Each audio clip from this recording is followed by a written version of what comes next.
Now I'm going to talk really fast because we have about 15 minutes and we've got about 100 stories to tell. So come around to that side of the table.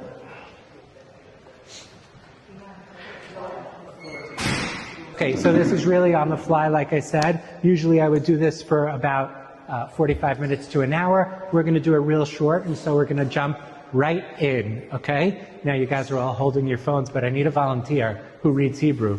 Okay? Let's go. Okay, very good. Let's start from the line above. Shir. Yeah, very good. Hine.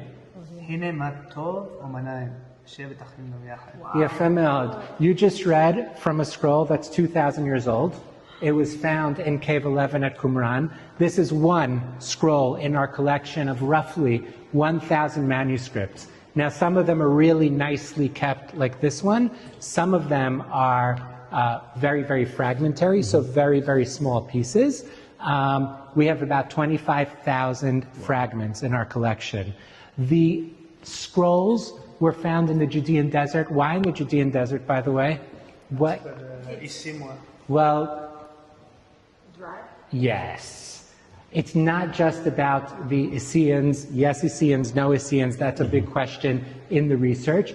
And we have documents from before that time period and after that time period. It's about the dry climate. The dry climate helped preserve the leather and the papyrus that our documents are written on.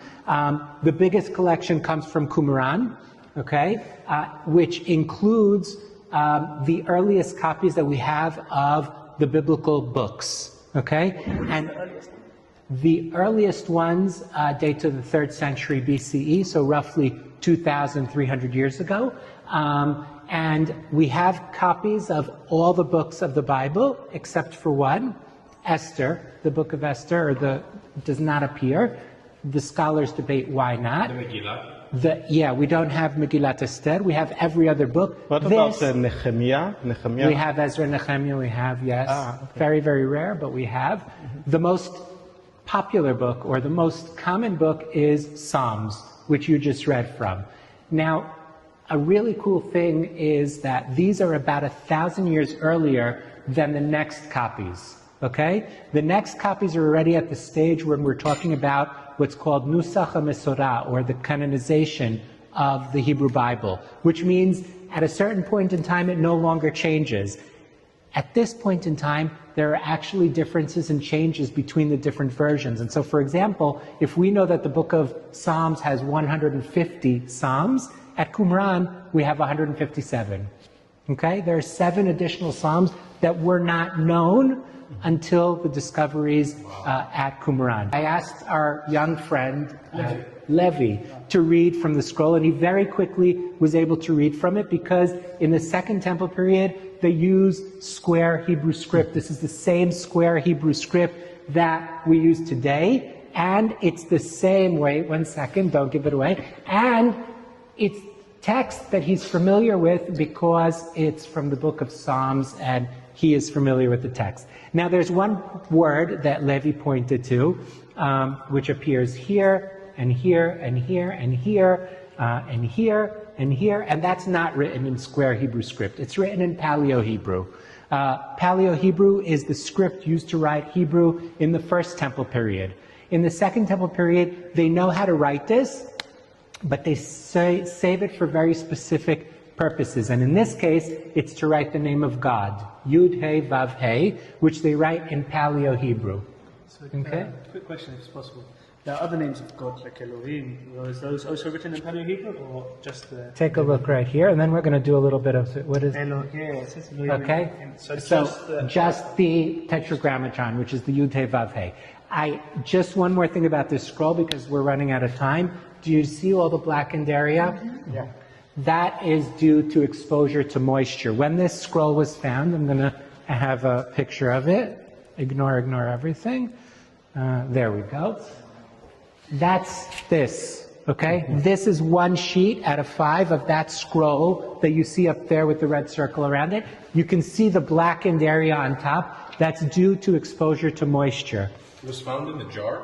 It was not found in a jar. Oh, The only scrolls found in jars were from cave 1. All of the other ones were found scattered on the floors of the caves. Whether they were kept in jars beforehand or not is a question, and it's possible that some were and some weren't. Now I want you to watch the screen. I know you came to see scrolls, but I have to show you a video that's really cool. Yes, we'll talk about that in a minute. So what I want to show you in this video is a compilation of multispectral images that we do here in the studio next door, technology that was adapted by technology of NASA and implemented in order to document the scrolls in the best possible way. And when we do that special imaging, which basically takes the light and divides it up into different wavelengths, you can see here, as we focus in on this same section that you're looking at, Shira Ma'alot LeDavid Hine Matov U'Manayim Shevet Achim Gam Yachad, stay with the black areas. What happens is the carbon ink, the ink which is based in carbon, reacts to the infrared light.